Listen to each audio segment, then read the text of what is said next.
In the beginning, there was darkness, and then, bang, giving birth to an endless expanding existence of time, space, and matter. Now see further than we've ever imagined, beyond the limits of our existence, in a place we call the universe. Lurking in the shadows of the solar system are worlds so chemically active and misshapen that they border on the bizarre.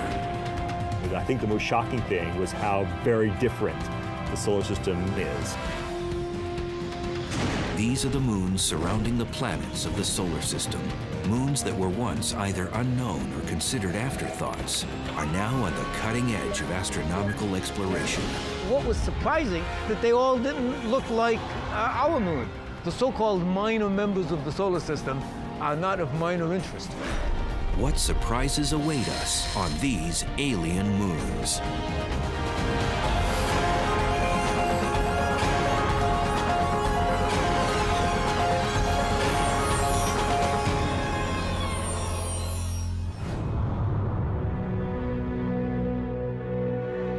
Our solar system has always been fertile ground for science fiction writers. But with exponential advances in telescopic technology and close encounters by unmanned probes, the curtain has now been lifted on a new ballet of moons. Most of which are going one way around, some of which are going the other way around, all at different rates, passing one another, the inner ones passing the outer ones. For nearly half a century, it was believed the solar system was home to only 32 moons. They ranged in size from Jupiter's moon, Ganymede, larger than the planet Mercury, to small asteroid-shaped ones like the Martian moons, Phobos and Deimos. That number has exploded. In 2007 alone, scientists announced the discovery of 20 new moons around Jupiter, 1 around Saturn, and 3 around Neptune. What happened is astronomical telescopes had available to them what are called CCD cameras. So these are digital cameras that almost everybody has nowadays. It's difficult to hold astronomers to an exact number of moons in the solar system. As cameras become more sensitive and telescopes more powerful, more moons reveal themselves. Moons are classified in 2 distinct ways. Those, like our moon, travel in nearly circular orbits above their planet's equators and are called regular moons. While our moon formed from an impact, all other regular moons coalesced from the gaseous stew surrounding their parent planets, a process known as accretion. The classic example of regular moons would be the Galilean moons of Jupiter: Io, Europa, Ganymede, and Callisto. The material that is going to form Jupiter too, but extended a little bit, that material accumulates into the moons. Moons that follow elongated orbits, highly tilted to their planet's equators, are called irregular moons. Most of these move in retrograde orbits, clockwise if their planet rotates counterclockwise. Phoebe, the newly discovered moon orbiting Saturn, is a perfect example. She began her celestial life as an independent traveler, orbiting the Sun before being captured by the more massive Saturn. Whether regular or irregular, moons must fall within the gravitational reach of their parent planet. The limit of these orbits is known as the heliosphere. This phenomenon is named after George William Hill, an American astronomer from the mid-1800s. So a heliosphere is this region around the planet that moves along with the planet, inside of which the gravity of the planet overwhelms the gravity of the Sun. The moons of Mars, Deimos and Phobos, operate very differently within the heliosphere. If the planet is rotating faster than the moon it orbits, like Deimos, the tidal forces between the two actually shove Deimos out further and further. Phobos, on the other hand, is rotating faster than Mars rotates. These small moons were discovered by American astronomer Asaph Hall in 1877. He named Phobos after the Greek god of fear and Deimos for the god of terror. Tom Duxbury was part of the Mariner 9 mission that first photographed the two potato-shaped moons in November of 1971. This was late at night in a cold, rainy, dark, dreary day, and I looked at this and I turned the picture sideways. It looked like a skull. And it was such an eerie thing.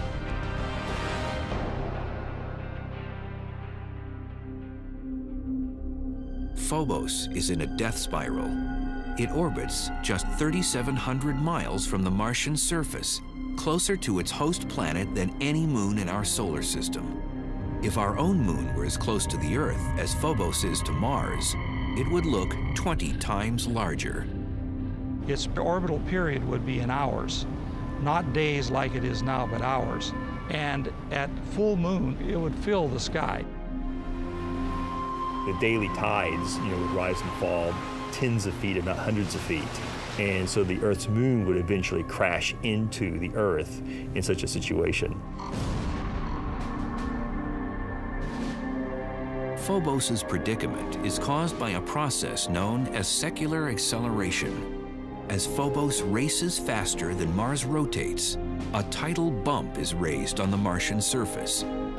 In the process, Mars yanks Phobos closer to its surface with each orbit. The struggle between Mars and Phobos is similar to the dynamics of a simple game of tetherball.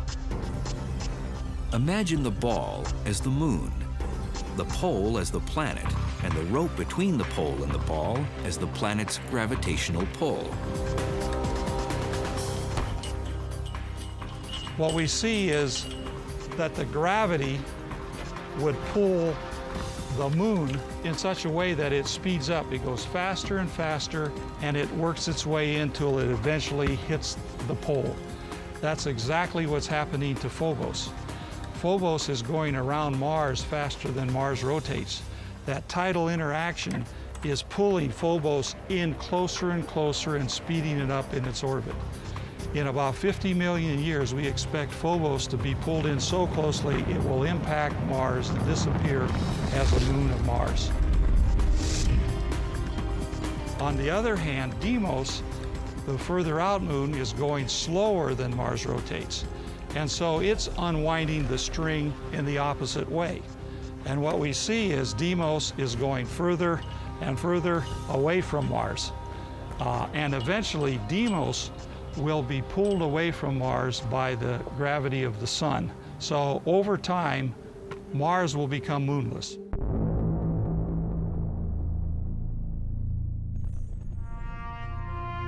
Because Phobos outpaces the rotation of Mars, it appears to rise in the west and set in the east. Instead of the planet turning quickly under it like our moon and most other moons, and thus having it rise in the east and set in the west, it races ahead of the rotation of the planet, and so it comes up on the western horizon and races ahead and sets on the eastern horizon. It will be another 50 million years before Phobos completely disappears. Before then, it may prove useful for the eventual colonization of Mars. Science fiction writer Arthur C. Clarke speculated on this idea in his book, The Sands of Mars. Although there is no real reason to colonize Phobos itself, its close proximity to Mars makes it a natural way station. From a gravity standpoint, it's much easier to go to Phobos, which has no gravity, than it is to fight the gravity of Mars to get down to its surface. From Galileo to Stanley Kubrick, the giant planets of the outer solar system have tantalized our imagination with their enormity. But in reality, exploring them is tantamount to suicide. The the overwhelming pressure from Jupiter's massive atmosphere would make it almost impossible to function. But the moons of these behemoths may provide a more promising platform for exploration and even future colonization. Are these prisoners of Jupiter's gravity, hostile worlds with little chance of sustaining organic life? Or might they provide a safe haven for future generations of planetary explorers? Until recently, very little was known about the moons of the gas and ice giants. Most of them remained hidden in the glare of their parent planets. Today, modern telescopes and unmanned space exploration reveal a realm populated by a host of moons, from planet-like spherical worlds to misshapen ones barely 30 miles across.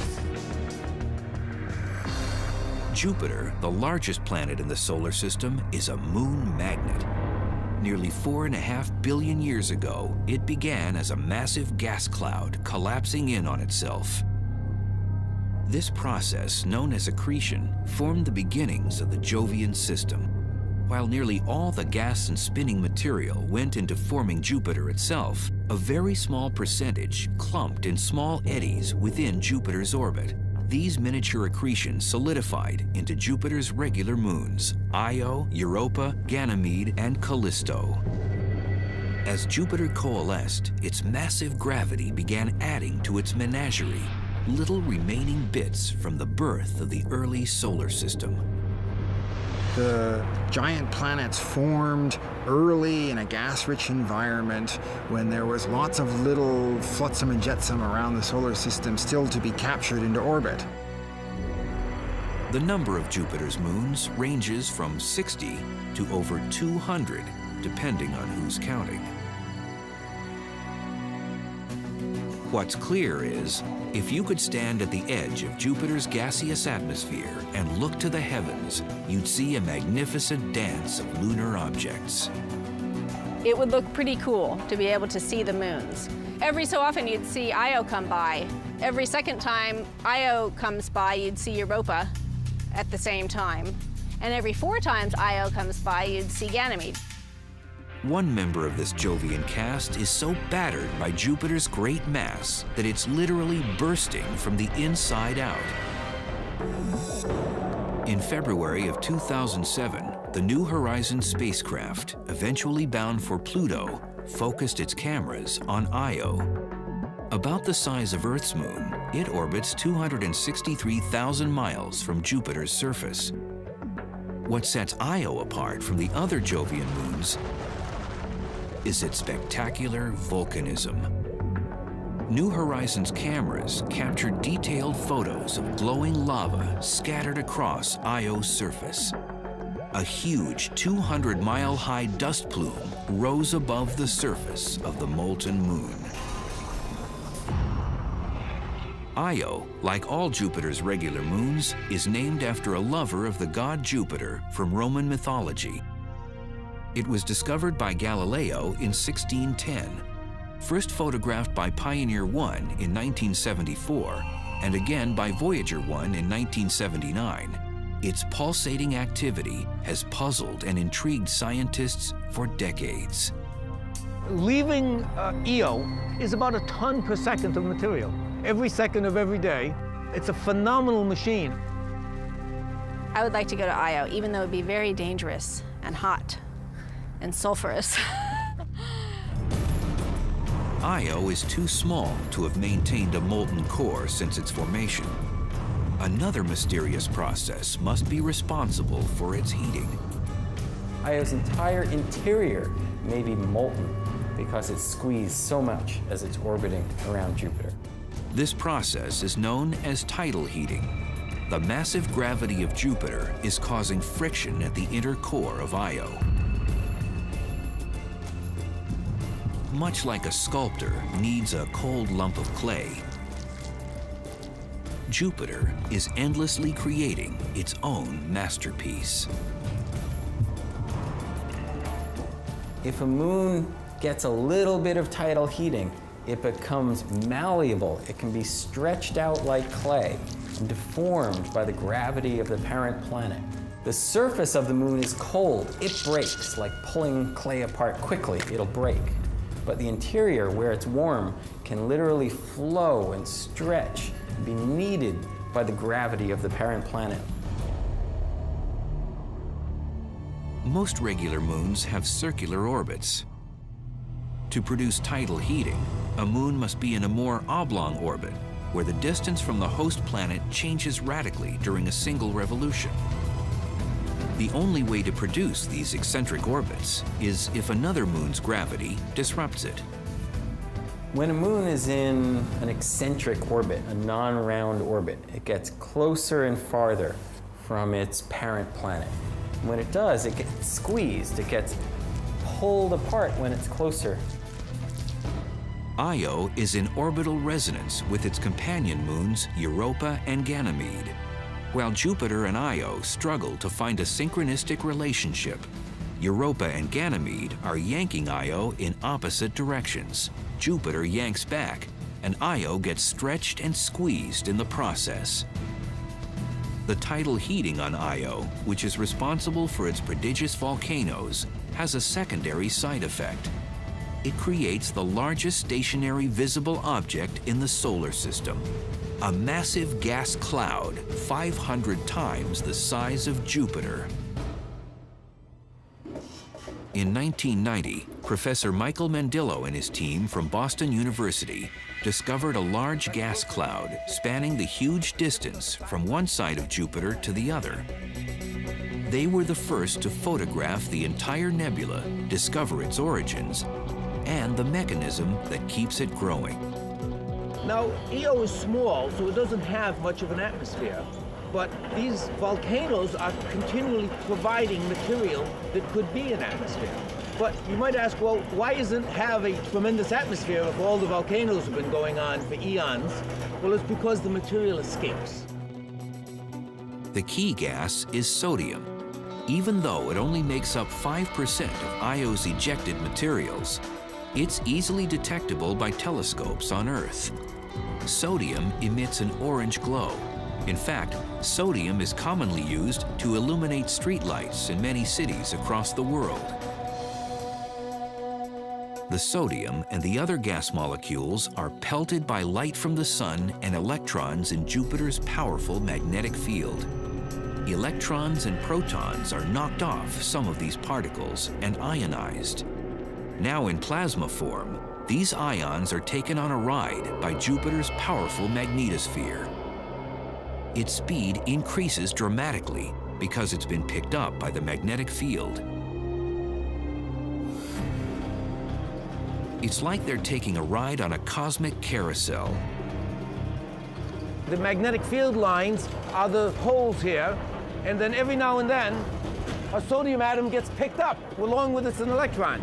And now I'm in the Jupiter plasma torus with all the other ions and electrons that have been captured previously. And the ions and the electrons recombine, the neutral is not confined by the magnetic field, and it goes off at a much higher speed. And that's enough to escape from Jupiter. And they form the largest visible cloud of gas that's permanently in the solar system. If we could see the nebula with the naked eye, it would be the size of 12 moons in the night sky. It is so enormous that to view it, Mandillo and his team created their own specialized telescope. Well, as it turns out, to get a big field of view, all you need is a small lens, like a pair of binoculars gives you a big field of view. Even in 1991, the telescope may have seemed ordinary, but its camera was highly sophisticated and, at the time, revolutionary. The digital camera. Well, once you've got a picture that's in numbers, you can do all kinds of things with it. Mandillo and his team knew that sodium existed in the nebula. Sodium also exists in the Earth's atmosphere. They were able to compare digital photographs of both Jupiter and Earth's atmospheres and bring forth an image of the nebula. Well, that was very difficult to do if you just had two photographs and pieces of paper. But now that we have these digital cameras, we've revolutionized the way that we can process images. Though Io would be a fascinating scientific and aesthetic destination, its hostile environment probably precludes that. Even landing an unmanned probe would be difficult among Io's convulsing fissures. But there's another moon orbiting Jupiter which may not only support human exploration, but possibly support its own alien life forms. Europa is one of the most fascinating and enigmatic objects in our solar system. Really unlike any place else in the solar system, and for that matter, unlike anything on Earth. The surface features are such that there are cracks in the surface, there's mottled terrain, there's chaotic terrain, and it looks like icebergs in some areas. We know Europa is an alien moon. Could it be home to alien life forms as well? Europa orbits 400,000 miles from Jupiter's surface, about double the distance of Io. And like its convulsive cousin, it too is molded by gravitational tides. Jupiter has the greatest effect. Its mass, like a persistent lover, pulls the reluctant moon toward its surface. Europa resists with its own gravity, and they form a kind of symbiosis, hundreds of thousands of miles above the gas giant. But it's not just Jupiter tugging at Europa. Little Io and larger cousin Ganymede pull at Europa from different directions. It's the same orbital resonance that has such a dramatic effect on Io. However, the results are far different on Europa. Europa's surface is cold, minus 550 degrees Fahrenheit in some places. Yet there is heating. And what rises to the surface of Europa is also what makes the moon so exciting. Water. This water, actually a kind of glacial ice, is rising from an underground ocean and oozing out onto the surface, repaving it as a Zamboni does an ice rink. Europa's ocean is thought to be shallow, only about 10 or 15 miles below the surface. Water was the cradle of life on Earth. Could the same be true on Europa or other moons? Icy satellite oceans could be the most common habitat that exists in the universe. Earth's might be relatively rare, but icy satellites are probably plentiful.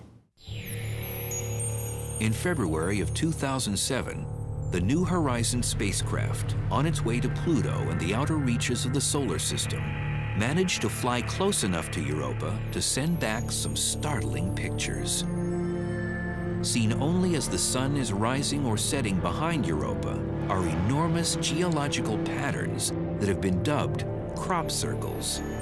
They are very large. If you were to, try to drive across one of the circles, you would very, gently go in and travel down to a location that's a few hundred feet lower than the surface you came up from, and then rise back up.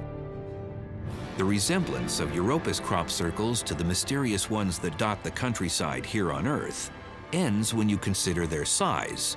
Each one is 2,000 to 3,000 miles in diameter. They're too shallow and uniform to be impact craters. Asteroids and comets come in different sizes and shapes. Europa's crop circles are remarkably similar geologically. Although nothing has been proven, it seems the great mass of Jupiter may once again be the culprit. The speculation is that the icy covering surrounding Europa is not tethered to the core of the moon. Rather, it's floating above the subsurface ocean, like a spherical iceberg. The polar region may be somehow shaped by Jupiter, and then over hundreds of thousands of years, slowly tugged toward the equator. This forms a line of small circle depressions dropping from the polar region toward the equator. If Europa's ice crust has similar structure to icebergs on Earth, most of it would be under the ocean's surface. This has huge implications for future exploration. It means there has to be something like 8 or 9 times that amount of ice underneath them to allow that kind of large-scale topography to exist. The iceberg theory lays to rest the belief that Europa's subsurface ocean can be easily tapped through a thin crust. Radar mapping ultraviolet data will prove to be even more important before a Europa lander can make its way down to the surface.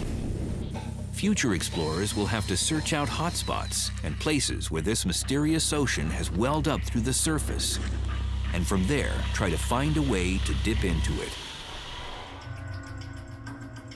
Those explorers may choose instead to set up a base of operations on Ganymede, Jupiter's largest moon. As Phobos might serve Martian exploration as a way station, Ganymede might do the same for the Jovian system. Larger than the planet Mercury, its gravity is closer to that of Earth's than any of Jupiter's moons. And though it's in orbital resonance with both Io and Europa, it's far enough away from Jupiter to be less affected by the gas giant's relentless tides.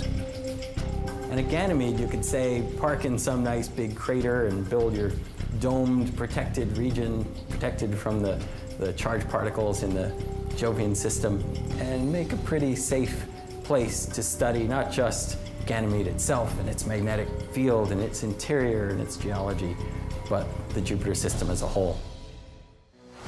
Ganymede is the only moon in the solar system with its own magnetic field. To have this distinction, Ganymede must have sufficient mass and a hot inner core. Its mass is obvious, but where the heat is coming from is a bit of a mystery. Ganymede is affected by both Io and Europa's tidal forces, but measurements on its orbit indicate that it's round enough to avoid the squashing and stretching that its smaller cousins endure from Jupiter. So the thought is maybe something happened in Ganymede's past to change its orbit slightly, and maybe its eccentricity got kind of haywire for a little while and generated a lot of heat within Ganymede, caused the core to be hot. We don't really know. What we do know is that New Horizons' recent flyby of the Jovian system gave us a tantalizing glimpse at the wonders that await us on Jupiter's alien moons. Scientists look forward to the day a lander touches down on one of these moons and starts to uncover the secrets of these mysterious worlds. Another icy moon orbits the gas giant Saturn. It's too small to hold onto its own atmosphere, but that doesn't stop it from sapping the atmosphere of its parent planet. Enceladus, even though quite small, is named after a tribe of giants in Greek mythology. Like Io and Europa, Enceladus has an eccentric orbit around its parent planet, Saturn. The tidal forces of Saturn squeeze and knead this tiny moon and create heat at its core. But unlike Io, it doesn't regurgitate molten material that coalesces into a massive gas cloud. Water doesn't well up to the surface as it does on icy Europa. No, Enceladus actually spits plumes of icy water into the atmosphere of Saturn. So we don't call it a volcano, it's more like a geyser. The water vapor is then in orbit around the little tiny moon, or because it's near Saturn, Saturn's gravity can pull it into the planet. Interested by their work on the torus of Io, Michael Mandillo and his team at Boston University began to consider Enceladus's effect on Saturn's atmosphere. And it turns out that water is a wonderful catalyst to have the ions and electrons recombine. Before Cassini, scientists relied on computer models to determine atmospheric conditions surrounding Saturn. They indicated that Saturn should have a very robust ionosphere. Surprisingly, Cassini's data indicated that Saturn's ionosphere was only 10% of what computer models had predicted. It seems that the icy water ejected from Enceladus is neutralizing the charged particles in Saturn's ionosphere. Commit.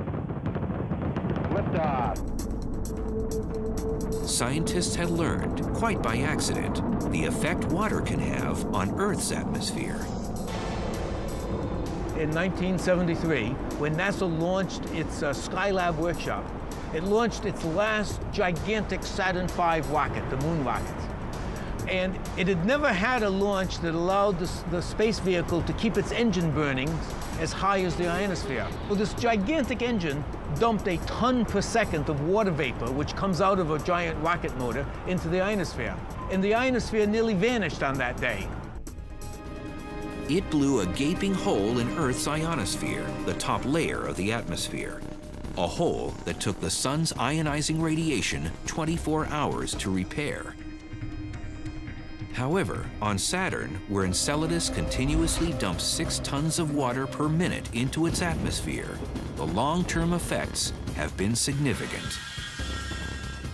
There's no worry that Enceladus will strip away its parent planet's ionosphere completely, but this tiny moon, only 300 miles in diameter, has gotten the attention of the scientific community and Saturn itself.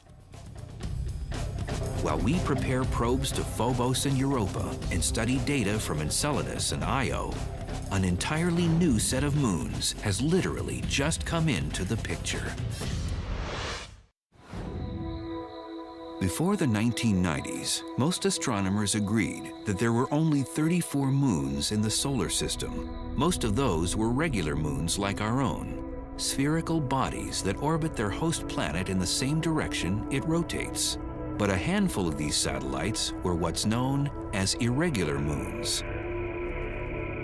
These freakish moons follow elongated orbits. Their orbits are often tilted, and they rotate in the opposite direction of their host planets. They look like flying potatoes or splinters or misshapen lumps. They've been hard to find before now because they're very small and they're also usually very dark. The advent of digital photography and the use of light-sensitive optics changed the lunar terrain within a decade. Dr. Brett Gladman from the University of British Columbia discovered his first irregular moon in 1997 at the Palomar Observatory. Since then, Dr. Gladman has brought to light 17 previously hidden objects in the solar system. So you detect objects in the outer solar system by observing them move relative to the background stars and galaxies, which are stationary. So if you take a picture of the sky and you wait an hour and you take another picture of the sky, none of the stars and the galaxies will have moved, but distant objects in the outer solar system will displace by a visible amount between the two pictures. And so by comparing the two pictures, you can see, as we have here, a moving target. The object could be a comet or an asteroid, or, if it orbits a planet in a retrograde fashion, a new irregular moon. Another important distinction between regular moons and their irregular counterparts. Irregular moons are captured. That is, they formed independently of their host planet and most likely were part of the debris that originally formed our solar system. Phoebe, the largest irregular moon orbiting Saturn, is a classic example. Phoebe orbits Saturn very far out. It has a very elliptical and very inclined orbit. It orbits in a retrograde direction. Voyager images suggested that this thing looks like it could be an asteroid, and so people thought maybe it is a captured asteroid. Now we know from Cassini it's a very water ice rich body. That pretty much rules out the asteroid belt. The thinking is that Phoebe could very well have come from the Kuiper belt, way out in the outer reaches of the solar system. The Kuiper belt is thought to be the debris left over after the solar system formed. It revolves around the sun beyond the orbit of Pluto. However, another theory suggests something altogether different. It's much more likely that Phoebe formed in an independent orbit around the Sun and then was captured into orbit around Saturn, whereas most of the other objects that formed near Saturn's distance were either accreted by Saturn or ejected from the solar system. Phoebe would then be made of the planetary debris that was floating around Saturn at the time of its birth. And possibly, it's made up of different material than some of the irregular moons orbiting Jupiter. If this is the case, astrogeologists may be able to discern and compare the different ingredients that birthed these two gas giants. 3 main theories currently exist as to how Phoebe and its other irregular counterparts lost their independence. 2 suggest the irregulars were captured as the solar system was still forming and the planets were still an accreting blob of gas and debris. The gas drag theory is the most straightforward.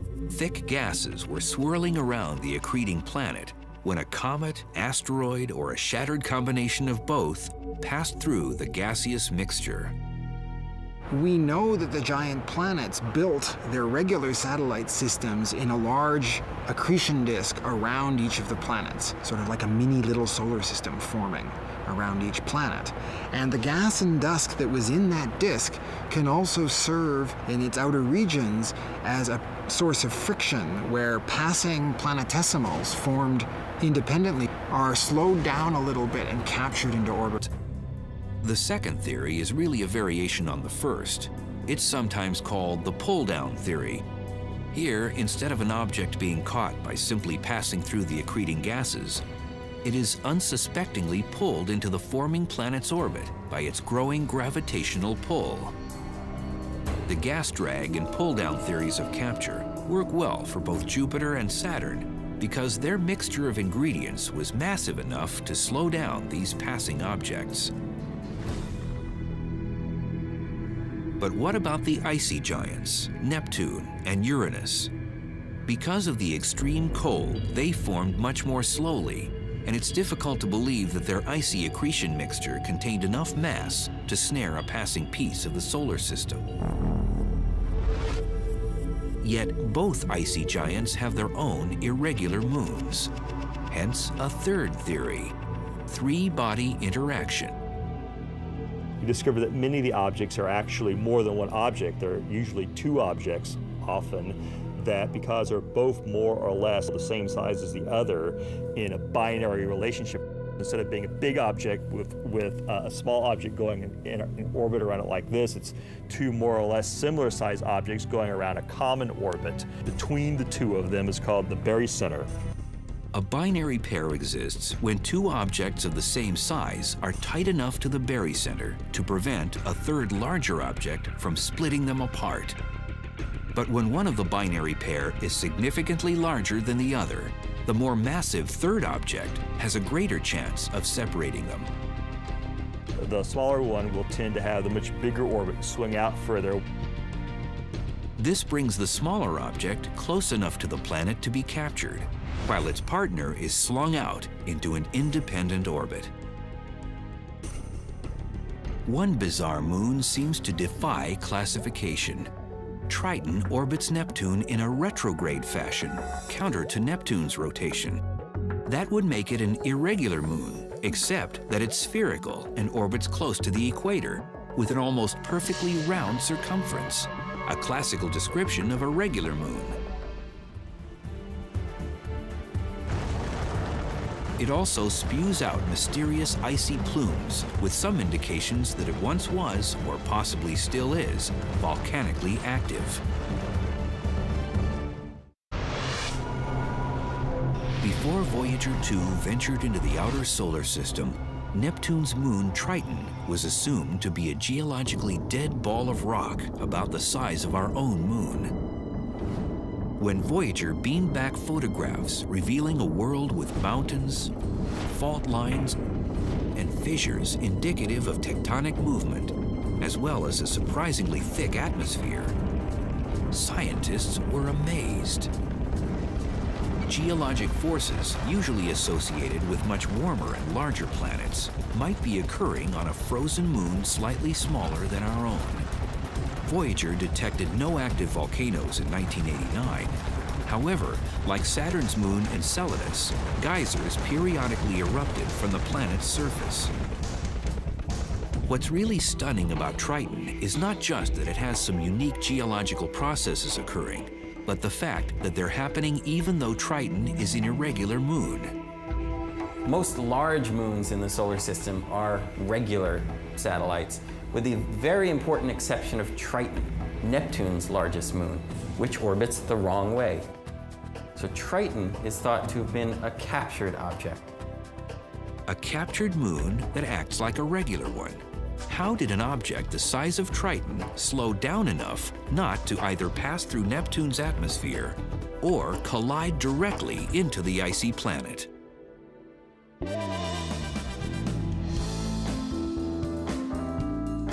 There's no sure bet, but some theories carry better odds. Much like gamblers at the roulette wheel, Triton and Neptune played the odds and trusted to luck. Place your bets, get lucky now. In roulette, there are several ways to bet. Each one carries different odds, and like most games of chance, the longer the odds, the greater the payoff.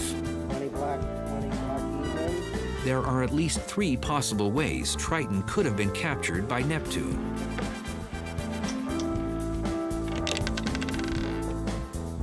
All 3 hypotheses are physically possible, but the first one, the idea of gas drag, is the least likely simply because the period of time in which Neptune had a disk of gas and dust which could have captured a proto-Triton object was a very short period of time, and so the window of opportunity was very small.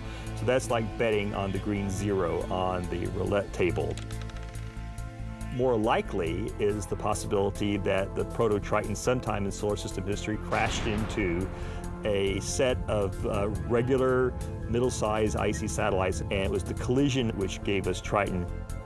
And that's like betting on the first third of the numbers on the roulette table, so you have like a 1 in 3 chance of that taking place.